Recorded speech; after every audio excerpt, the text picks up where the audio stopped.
So before we begin, I want to do a quick summary of Showdown.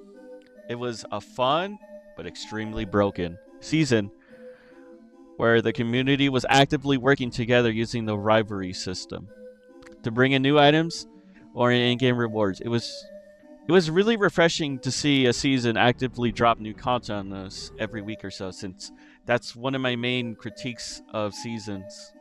Usually midway through the season they drop nothing and just kind of save everything for the beginning and the end.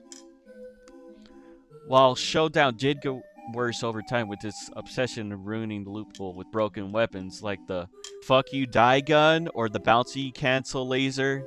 Or maybe you're bored of Fortnite and rather play Overwatch, so we'll give you Mercy's gameplay with no counters. Yippee! Overall, I can confidently say Showdown's been one of my favorite seasons in a long time, but unfortunately, I cannot say the same thing for Runners.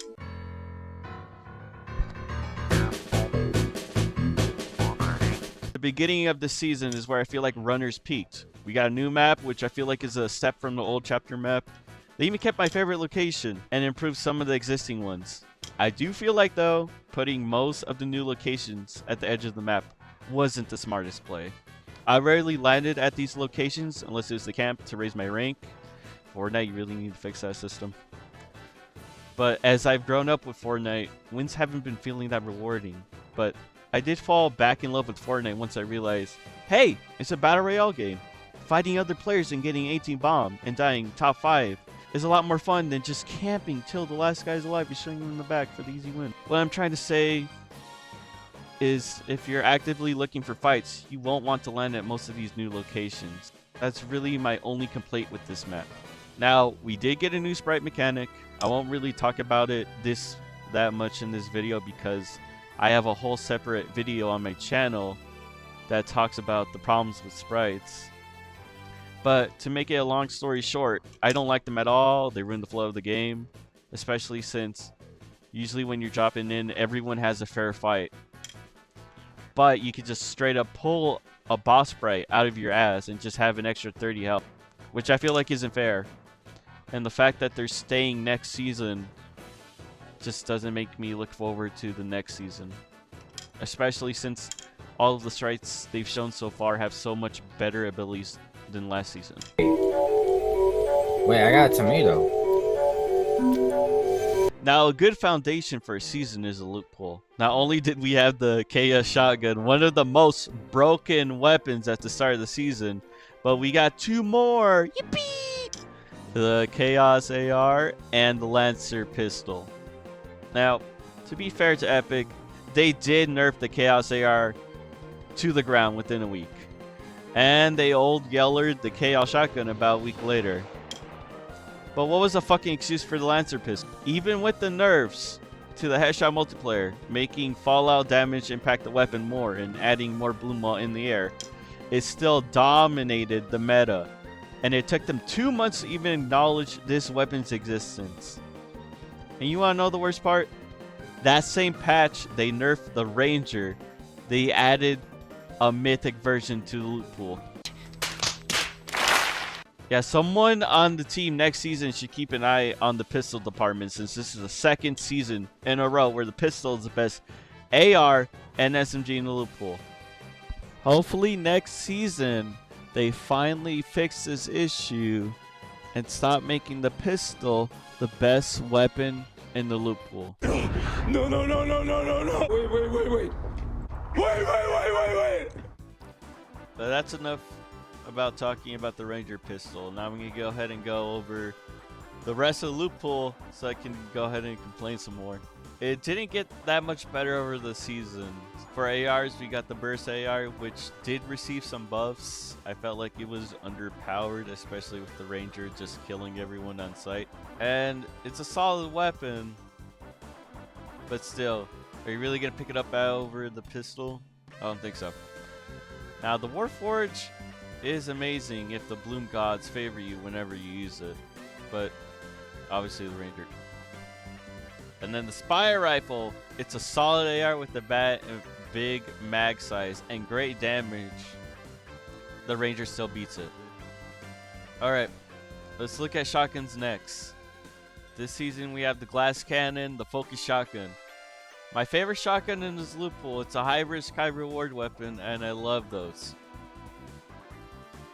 The only problem is it is a little overpowered when you're using a legendary or mythic version, because then you just win fights. And honestly, only sucks in builds. This weapon is in between of a pump and a ranger, and honestly, I feel like this should be the last ranger shotgun attempt at this point. We have like 4 different ranger shotguns. And while I love this gun, they should have just involved the Ranger or the Oni shotgun instead of just making a new weapon. The Maven is just garbage, I'm gonna be honest. It's always been a worse version of tech, and when you have the Focus and the Striker in the loot pool, you got really no reason to pick this up unless this is your only shotgun option. This should have been vaulted in the first hotfix. The Striker is the pump of the season. I don't got anything more to say. It's a good, balanced shotgun. I haven't used it really that much because like extended focus is the meta for 0 builds. But when I do feel like using it, if I don't kill an enemy with it, I obviously blame myself and not the gun. Now, I don't need to repeat myself about Satan over here, but the pistols this season for some reason are really good. But the Lancer does have a big problem with it. Now, normally, you just hold down the trigger and the gun shoots as fast as it can. But for some reason, the Lancer, in order to get the fastest fire rate, you have to mash the hell out of the trigger, which is a problem for me particularly, because my fingers like to cramp up when button mashing and all that junk. And also, I encourage people to use macros when using the Lancer. And the rest of the problems can just be boiled down to the Ranger has the same issues, like the same amount of lack of bloom, the same amount of high damage, the same amount of headshot multiplier damage. Now, I will say the bank shot pistol, I think, is a perfect weapon with what the gimmick does. Now, to make this clear, it is just a worser version of the Mammoth pistol. Now, I do like how it takes more skill to get the same amount of damage since you have to bounce the bullet off the wall to hit your enemy for max damage. I wouldn't mind if they made an AR or even a shotgun version of this weapon, but honestly, the only weapon this season that I liked being added was a bank shot pistol. Everything else kind of felt like it was pointless, filler, or just broken as hell. But the bank shot does a great job of being unique and balanced at the same time.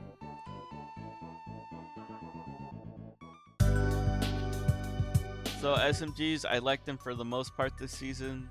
First, we had the Flex, which I liked it a lot, but I didn't know how to use it. I got monkey for brains, and it just got vaulted quickly. But I hope when Epic does bring it back next season or in the future, I can get better at using it. It just felt very clunky because I didn't know how to use this weapon. And I know it was in other seasons, but I never really picked it up. The Stinger, it's just an SMG. I don't think it's too overpowered. It's just okay. It's just middle of the road. Like, it's fine in any loot pool. I wouldn't complain if they ever re-added it or if it's the only SMG. Then suddenly, on July 16th, Epic realized, oh, the SMGs were too balanced, and then brought out Satan's twin brother, the Rapid Fire, along with the Mythic for some reason. Yeah, this SMG is just too broken. Once you get an epic one, just vault this goddamn baby gun. It honestly takes no skill to get kills with, but the Ranger is still better overall. As is SMG, by the way. Now for snipers. For the first month, we had to deal with Sniper Hell. Now, for some reason, they brought out the buff hunting rifle. And yes, I do think this version was too broken. It should not come back unless it's the chapter 1 version. The problem is this new version is able to one-shot you. And they accidentally increased the sniper bullet size, so it made hitting snipes easier than it was supposed to. And the bullet travel time was reduced. All these combined made snipes too easy. Even as someone who almost never used snipers, I was getting high kill games using it before it got vaulted. And I never want to see this version of a rifle in the loophole ever again. Afterwards, they did add a more balanced sniper, the heavy impact. The sniper bullet is still glitched with its size and hitbox, so hopefully next season they fix that issue. But I haven't had the same problems where I constantly get headshots like the hunting rifle. Now, whenever I get killed by a heavy impact, it just feels like, yeah, I should have not picked out like an idiot. But with the hunting rifle, it just felt like boom, boom, boom, people were spamming it, especially the mythic version where it had 2 shots for some reason. But yeah, easily the hunting rifle ruined a big part of the season.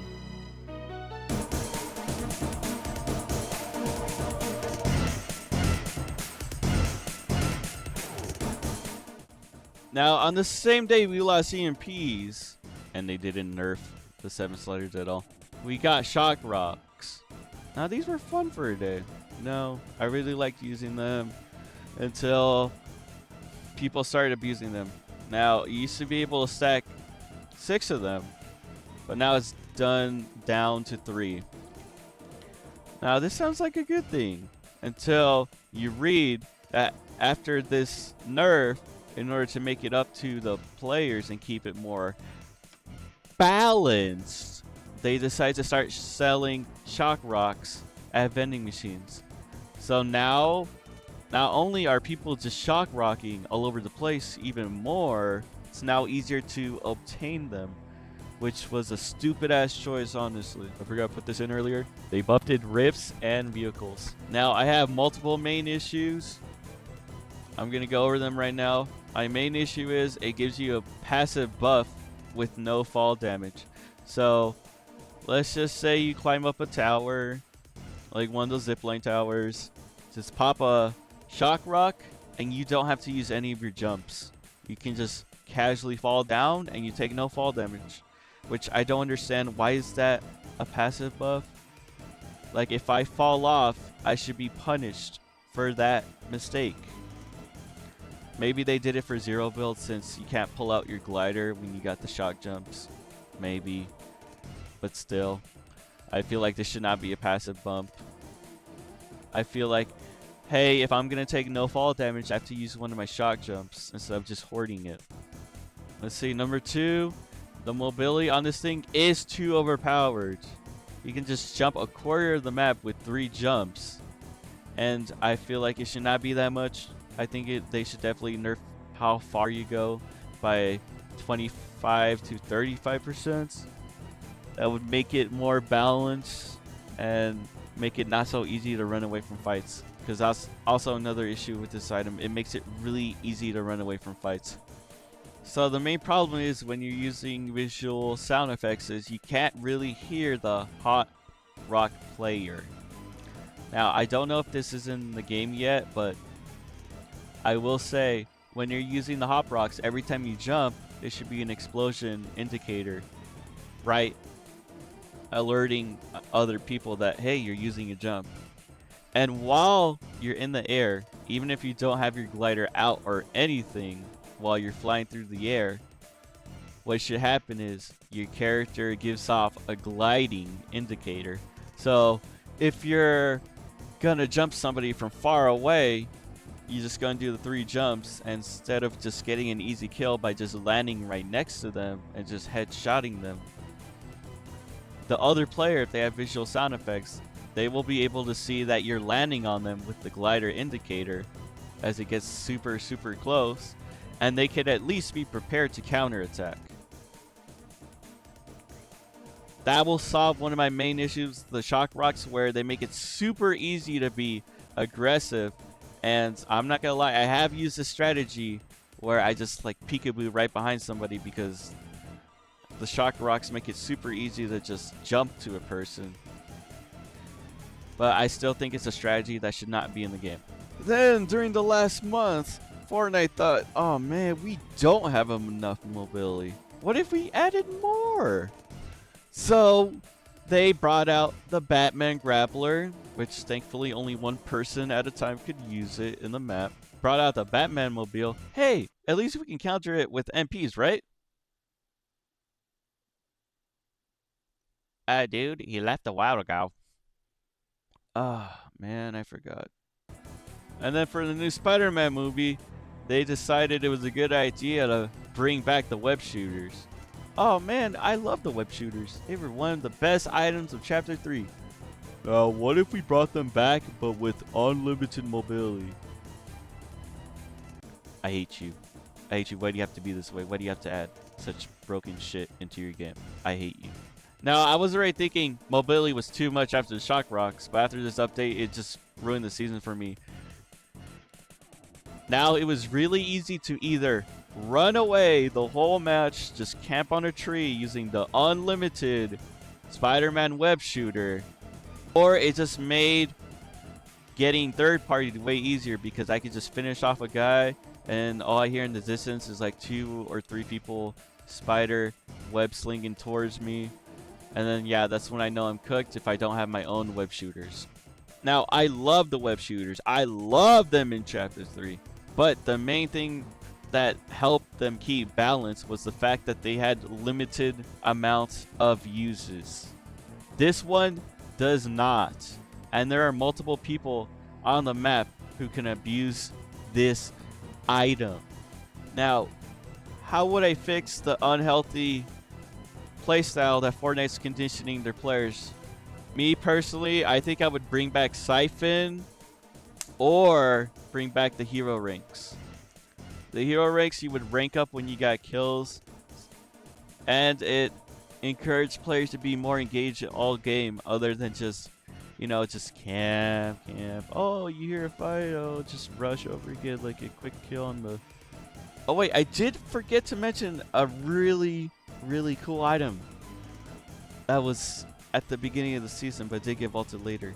So we had turrets, right? Like everybody's favorite item. Yippee! I love having an extra teammate that just shoots at the enemy. Now these were really easy to counter at the beginning of the season. Just throw a quick MP. Yeah! Oh wait, it's gone now. Well, it only took you 35 days, but you finally removed the turrets. Good job, Epic. It was just Chapter 2 Season 1 again.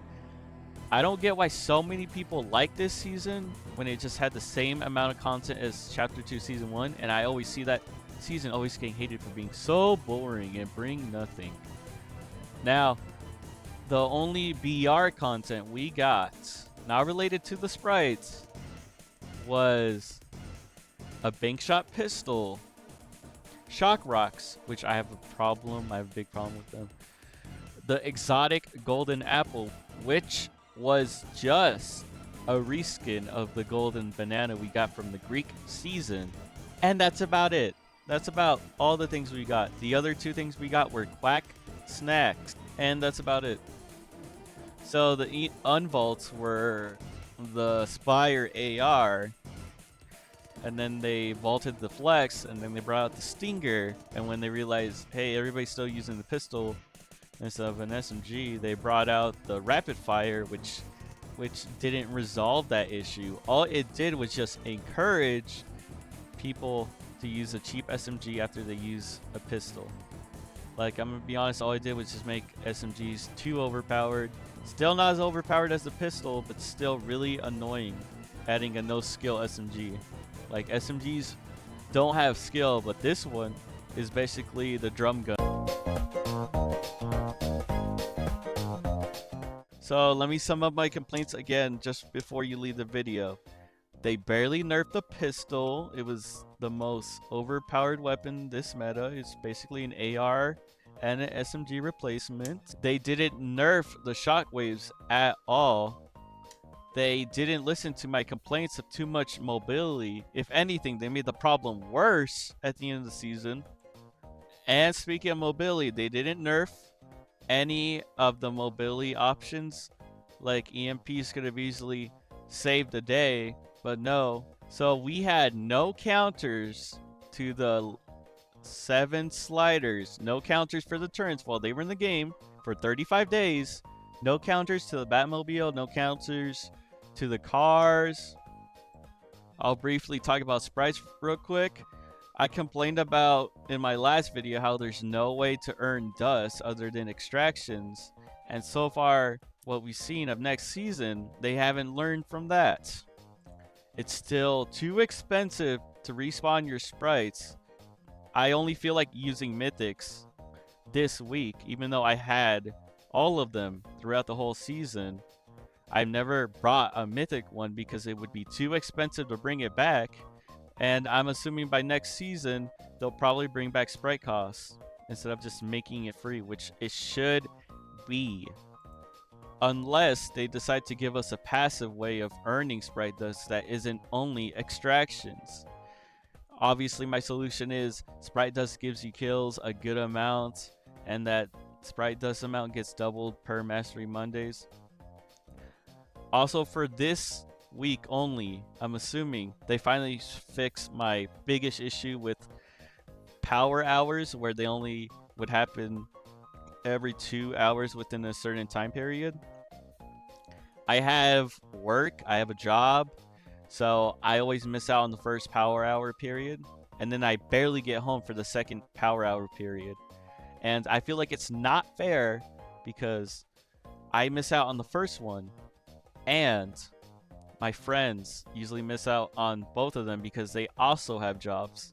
But unfortunately, they work at inconvenient hours like night shift or something.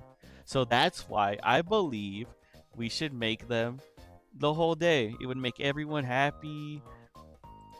Like, seriously, Epic, you have nothing to lose if you make those power hours all day on Saturdays and Sundays. Alright? And if the big problem is that the mix-up in gameplay, like, everyone gets web shooters for the whole match, if you're worried about that causing players to log off, maybe you could just only make the power hours have special items during certain periods of the day, just so people who only want to get a gem sprite or something next season don't get annoyed when everyone has like limited lists 7 sliders and using them throughout the whole map. That would keep both parties moderately happy. Like maybe like one side will complain a little bit for saying that, oh, how come I don't get to play with the unique item all day? But it's whatever. It's the best way of keeping both sides mostly happy. Hey, Indy here. I just wanted to thank you for watching my big rant. I've been holding in my anger this whole season because I feel like Epic just isn't listening to the community lately. And also, I feel like not enough people talk about these problems, so I'm hoping next season we put this behind. And if we don't, hey, I'll just go and move on to Reload for the whole season.